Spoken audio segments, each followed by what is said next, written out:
Il-qawwa. Din il-kelma dejjem iddefinit l-eżistenza tiegħi sa mill-ewwel waqt li ftaħt għajnejja fil-palazz ta' Sidom. Bħala bint is-Sultan Edbal, tallimt li l-biża' kien l-uniku lingwa li kulħadd seta' jifhem sewwa. Ir-rispett kien jiġi waħdu meta n-nies kienu jitriedu quddiem il-preżenza tiegħek. Hekk kif kont qed nikber fost il-kolonni tal-irħam u l-purtieri tal-porpra, kont nosserva kif missieri kien imexxi bit tal-ħadid. Kull deċiżjoni tiegħu kienet finali, kull kelma tiegħu kienet liġi. Il-qaddejja kienu jitbaxxew daqshekk li mnieqirhom kienu jmissu mal-art illustrata tal-palazz. Dik id-demonstrazzjoni ta' sottomissjoni kienet anqal xi ħaġa ġo fija, xi ħaġa li kellha tikber u tinbidel forza qerrieda. Baal u Asera kienu l-allat supremi tagħna u sa minn ċkuniti tal-imtirriti tagħhom, il-ħtiġijiet tagħhom, il-qawwa tagħhom fuq il-ħajja u l-mewt. Il-qassisin għalmuni li l-qawwa vera kienet ġejja minnhom u li f'din il-logħba ta' tronijiet jibqgħu biss is-sodi. Id-dawfija kienet kelma li ma kienitx teżisti fil-vokabularju tagħna. Il-ħitan tal-palazz kienu jżommu sigriti, konfuffi u pjanijiet li sawru l-karattru tiegħi. Kull festa, kull ċerimonja, kull sagrifiċċju kien lezzjoni fuq kif wieħed jimmanipula, jikseb u jaħkem. Missieri kien jitbissem bil-kburija meta jara kif kont qed nixrob kull talima bħala jkla żgħira bil-ġuħ. Meta waslet l-aħbar ta' żwieġ tiegħi ma' Akab, ma ħassejtx biża' jew eżitazzjoni. Rajt f'din l-opportunità ċans li nwessa s-seta tiegħi, li nġib il-qawwa tiegħi lil in mill-fruntieri ta' Sidom. Iżrael kellu jkun ir-renju l-ġdid tiegħi u jien kont se nbiddel dik l-art fuq ix-xbija tiegħi.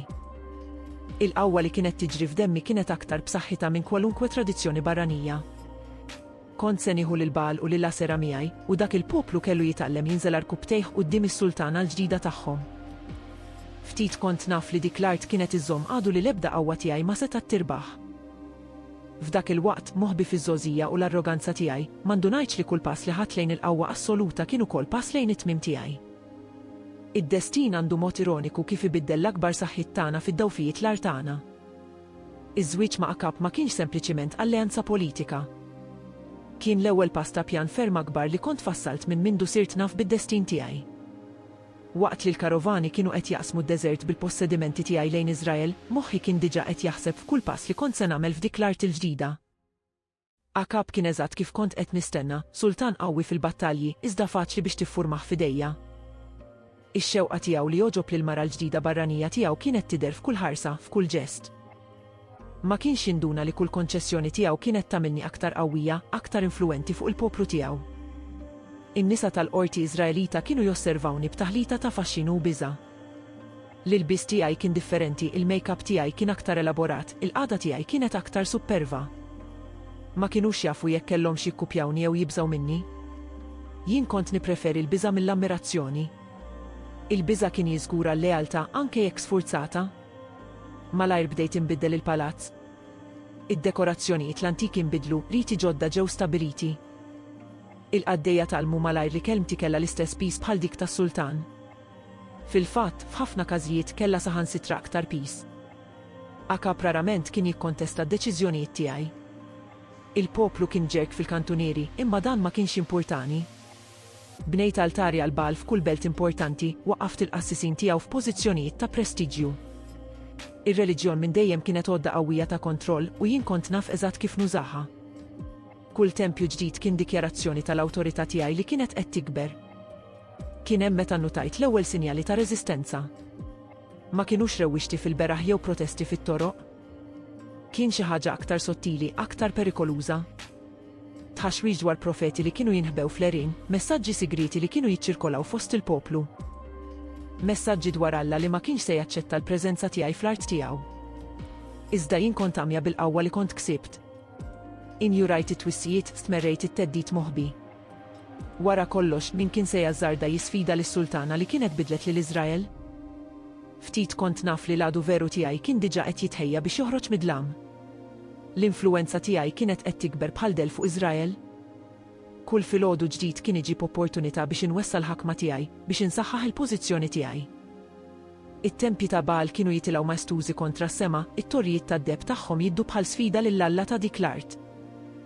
450 profeta ta' Baal kienu joqogħdu mal-mejda tiegħi, lebsin bl-aħjar ħwejjeġ mitmwajn bl-aqwa ikel.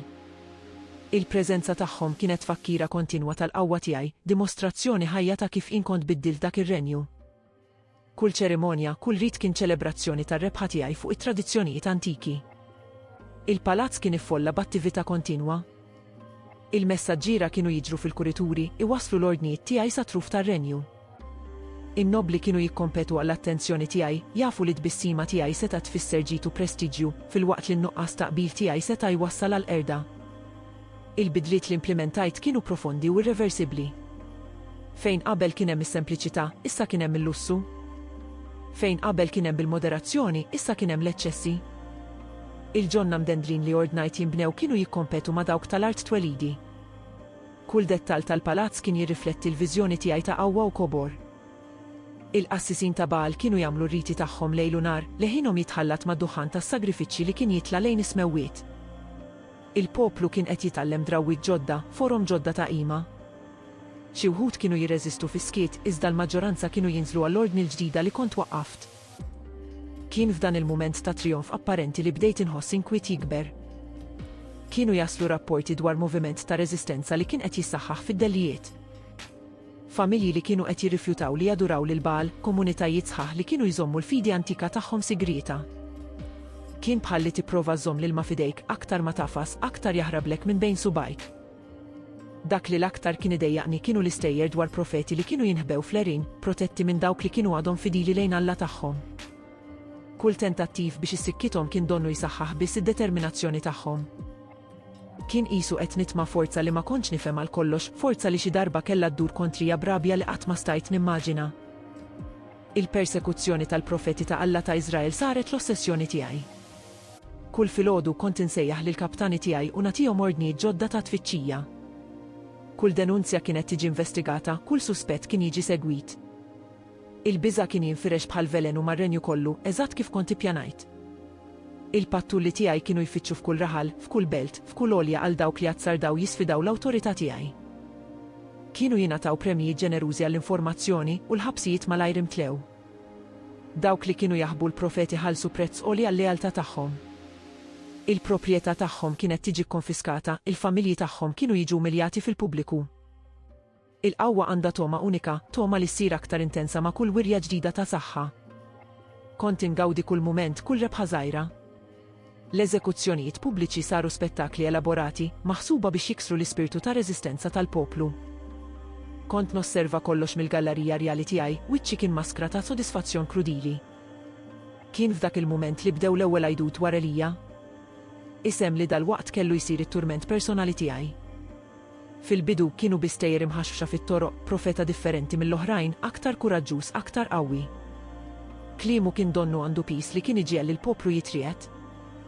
Ordnajt biex jirdupjaw it-tfittxijiet, żidt il-premijiet. Iżda kien qisu qed tiġri wara r-riħ. Kull fejn kienu jaslu s-soldati tiegħi u kien diġà telaq, iħalli warajh biss l-eku tal-profezziji tiegħu u poplu dejjem aktar inkwiet. Il-ħila tiegħu li jaħrab minn najses tiegħi bdiet ħarbat il-fiduċja tiegħi. Il-lili saru twal, mimlija b'inkubi u premonizzjonijiet mudlama. Għall-ewwel darba minn meta wasalt f'Iżrael ħassejt il-biża'. Ma kienx biża' komuni minn dawk li s-soltu kont nispira fl-oħrajn. Kien xi ħaġa aktar profonda, aktar primittiva. Kien il-biża' ta' xi ħadd li jibda jinduna li teżisti qawwa akbar mill-poter kollu tiegħu. Iżda s-supervja minn dejjem kienet l-aktar karatteristika qawwija tiegħi. Minflok martirajt intensifikajt il-persekuzzjoni. Kull falliment biex naqbad lil Elija għamilitni aktar determinata, aktar blaħnina.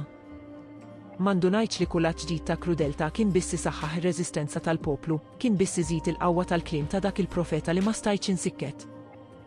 Il-Muntanja Karmel kienet tolli ruħa kontra s-sema bħala s-siket, xut ta' dak li kellu jkun l-akbar sfida għall-awtorità tiegħi.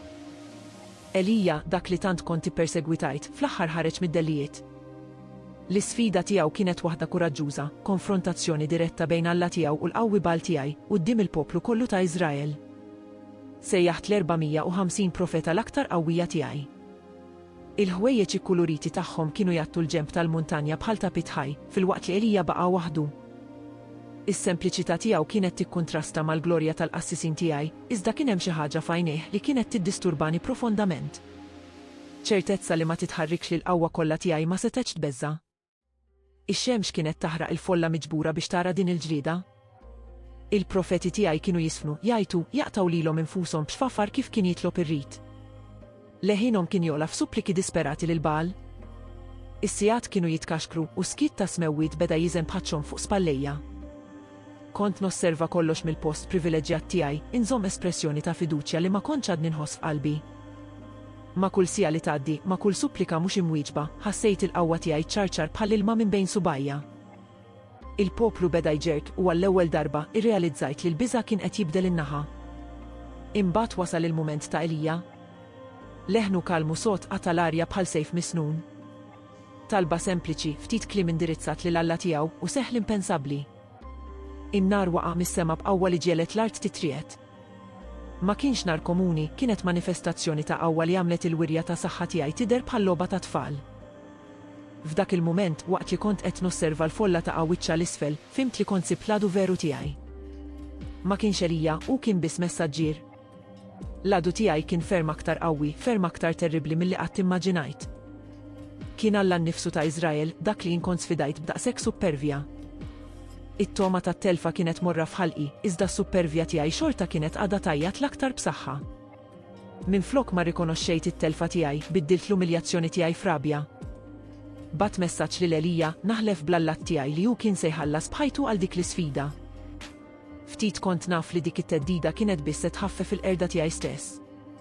L-episodju tad-dilja ta' Nabot kixef lid-dinja l-estent tal-krudelta tiegħi. Meta ħab qalli dwar ir-rifjut ta' dak is-sit sempliċi li bih il-wirt tal-familja tiegħu, rajt l-opportunità perfetta biex nuri li l-qawwa tiegħi baqgħet intatta, anke wara l-umiljazzjoni fuq il-Muntanja Karmel. Is-sempliċità ta' Nabot kienet tirritani profondament. Kif raġel komuni qatt sarda jirrifjuta talba tas-sultan? It-tweġiba tiegħu, ibbażata fuq tradizzjonijiet antiki u rispett lejn l-antenati, kienet insul dirett għall-awtorità tiegħi. Fil-waqt li Aħab kien qed jilmenta bħal tifel infixkel, jien diġà kont qed nippjana tweġiba li kellha sservi ta' eżempju għal kulħadd. Sejjaħt lix-xjuħ u n-nobli tal-belt. L-ittra tiegħi, issiġillata biċ-ċurkett reali, kellha istruzzjonijiet preċiżi. Ġie organizzat ġuri fals, xhieda nxtraw, akkużi ġew ivvintati. Il-magna tal-inġustizzja ċċaqalqet bil-preċiżjoni ta' arloġġ imħadma biż-żejt tal-vendetta tiegħi. Il-poplu ra fiskit meta Nabot ġie mkaxkar il-barra minn daru. L-akkużi ta' da' u tradiment kienu jidhru assurdi anke f'widnejja, imma ħadd ma sarda jikkontesta. Il-biża' kien għadu l-arma l-aktar effettiva tiegħi. Il-ġebel li ħaħajtu kien tqil bil-ħtija ta' belt sħiħa. Meta tajt id-dilja li Aħab, ħassejt it-toma morra tar-rebħa. Il-ġnien li tantx ta' issa kien imtebba bid-demm innoċenti. Imma f'dak il-mument dan ma kienx jimpurta. Dak li kien jimpurta kien il-messaġġ li ntbagħat, ħadd ma kien sikur mill-ilħiq tiegħi, ħadd ma seta' jinħeba wara tradizzjonijiet antiki. Kien hemm meta reġa' der. Elija tfaċċa bħal del fil-ġnien il-ġdid tas-sultan, kliemu mobbi bil-pis ta' saħta li ġeled demmi jiġġammar. Kull kelma tiegħu kienet bħal sentenza tal-mewt, mhux biss għalija, imma d-dinastija kollha tiegħi. Il-profeta kien qed jitkellem dwar klieb li kienu sejla quddiem, dwar tmiem vjolenti li kien qed jistennini. Għall-ewwel darba ħassejt il-pis ħieħ ta' Emili. Ma kienitx aktar sempliċement kwistjoni ta' qawwa jew awtorità. Kien qisu kull qatra tad-demm ta' Nabot kienet inbidlet f'katina inviżibbli li kienet qed tiġbidni lejn destin li ma stajtx aktar nevita. Id-dilja li kienet tirrappreżenta l-akbar wirja ta' qawwa tiegħi kellha ssir is-simbolu tal-waqa' tiegħi. Il-qawwa għandha mod partikolari kif iġġielna nemmnu fl-invinċibilità tagħna stess. Anke wara l-konfrontazzjoni fuq il-Muntanja Karmel, anke wara l-profezziji terribli dwar id-destin tiegħi, xorta bqajt inafas ma' tron tiegħi bħal persuna li qed tiġġebbed ma' biċċa injama f'baħar imqalleb. Kull filgħodu kont nimxi fil-kurituri tal-palazz nosserva l-qaddejja jitbaxxew fil-preżenza tiegħi. Darhom kienet għadha tintlewwa bl-istess angolu ta' dejjem, iżda għajnejhom kienu jirrakkontaw storja differenti. Il-biża' kien għadu hemm, imma issa kien hemm xi ħaġa aktar, stennija, aspettattiva, bħal srib li jduru mal-priża tagħhom li qed tmut. Kliem il-qassis Elija dwar il-qerda tiegħi ma kinux aktar biss teddida l-bogħod. Kienu jseguni bħal del jiżiżżu f'widnejja matul il-lili twal bl-arqat. Kull kelb li kont nisma' jinbaħ fit-toroq kien iġelni nitriet ifakkarni fil-profezija dwar tmieni. Madankollu il-kburija tiegħi kienet iżżommni milli nuri li ċkien sinjal ta' dawfija. Il-qassisin ta' bal xorta kienu għadhom jagħmlu r-riti tagħhom, iżda leħinhom der aktar dajjef, is-sfin tagħhom anqas ħerqan. Huma wkoll kienu qed iħossu l-bidla fl-arja, is-seta qed tiżloq minn bejn subajna bħal ramel irqiq. Iżda jien kont nitlob aktar sagrifiċċji, aktar ċerimonji, qisni d-duħan mill-artali seta' jaħbi l-verità li kienet riesqa. Il-ħolm tiegħi nbidel f'inkubi ħajjin. Fihom kont nara klieb bajnejhom jiddu jseguni matul kurituri bla tmiem. Rajt li l-Elija jipponta subajh lejja bakkuża, kliemu ta' kundanna issa mnaqqax fruħi bħal ċikatriċi. Is-seta li qabel kienet tiskurni issa nbidlet f'velenu li kien qed jiekol minn ġewwa. L-aħbarijiet li kienu jaslu mill-provinċi kienu dejjem aktar inkwetanti. In-nies kienet qed tinbidel iddur lejn Alla ta' Elija f'numri dejjem jikbru. Kull rapport ġdid kien qisu musmar fil-tebut tiegħi, iżda jien bqajt nirrifjuta li naċċetta r-realtà.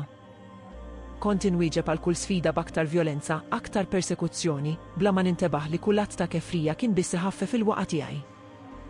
Il-palazz li qabel kien is-saltna assoluta tiegħi beda jidher qisu ħabs tad-deb. Il-ħitan li kienu jipproteġuni kienu wkoll jimpriġunawni u kull jum kien iġib miegħu ċertezza dejjem tikber li s-saltna tat-terrur tiegħi kienet waslet fit-tmiema.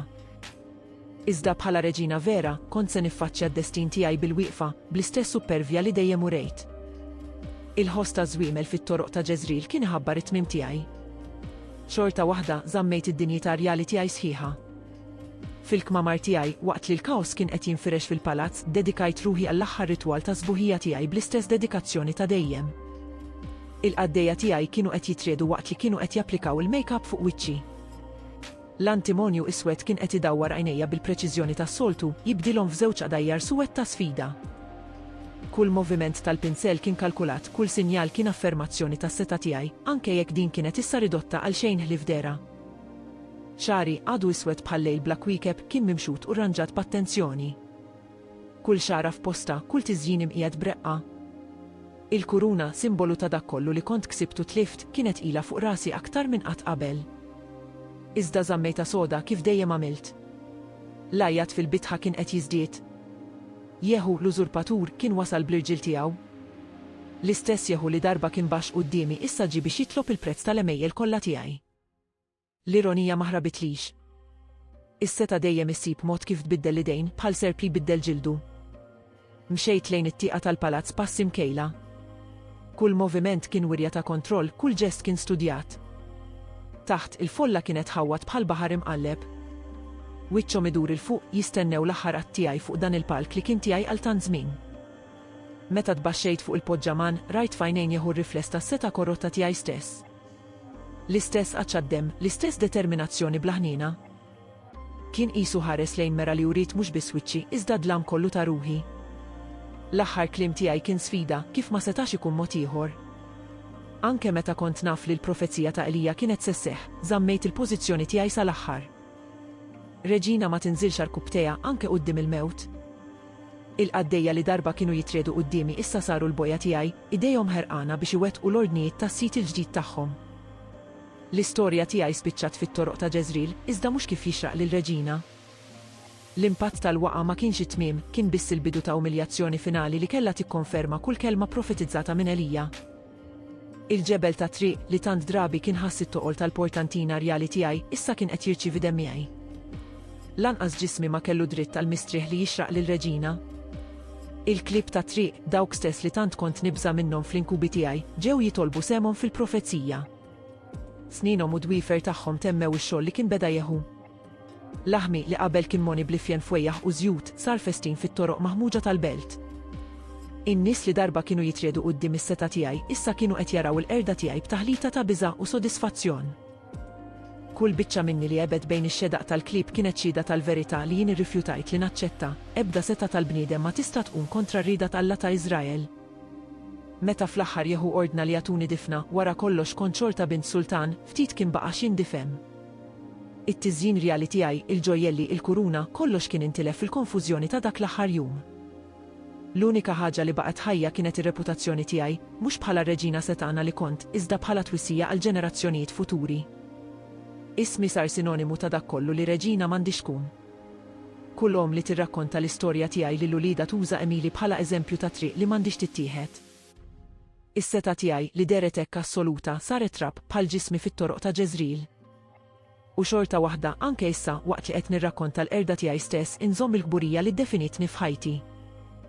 Ma nixtieqx nindem għall-għażliet tiegħi, ma nitlobx maħfraq l-Emili. Għext bħala reġina ħkimt bit tal-ħadid u ffaċċjajt id-destin tiegħi brasi merfuqa. L-akbar telfa tiegħi ma kienitx il-mewt vjolenti u lanqas l-umiljazzjoni finali fit-toroq ta' Ġeżril. Kienet li skoprejt tar twist li l-għadu veru tiegħi ma kienx Elija u lanqas il-poplu ta' Iżrael. L-għadu veru tiegħi kienet l-arroganza tiegħi stess li għamitni għal-verità sal-aħħar mument. Is-seta li tant ħabbejt saret lajn stess tal-qerda tiegħi. L-istorja tiegħi tibqa' ħajja tul iż-żminijiet bħala tfakkira tal-prezz tal-gburija żejda. Kull kelma li qsamt miegħek iġġor il-pis ta' verità li tallimt bl-aktar mod kiefer, is-seta li ma titbaxxa għall-erf hi bħal imbita avvelenat tiskurni l-ewwel biex toqtol wara. Dak li l-aktar jittormentani mhumiex il-profezzi li seħħew u lanqas il-klieb li kielu laħmi, iżda l-ama li żammitni milli nara li l-akbar għaqdu tiegħi kien ġo fija stess. Issa li taf l-istorja tiegħi kollha, forsi tista' titgħallem dak li jien ma stajtx nifhem f'ħajti. Is-seta qis fin perikolus mad-destin, logħba fejn is-supervja dejjem titlob il-prezz tagħha fl-aħħar. Sa ma nerġgħu niltaqgħu, inġor miegħi ċertezza li l-istorja tiegħi se tibqa' sservi ta' twissija għal dawk li bħali jemmnu li s-seta tagħhom m'għandix limiti.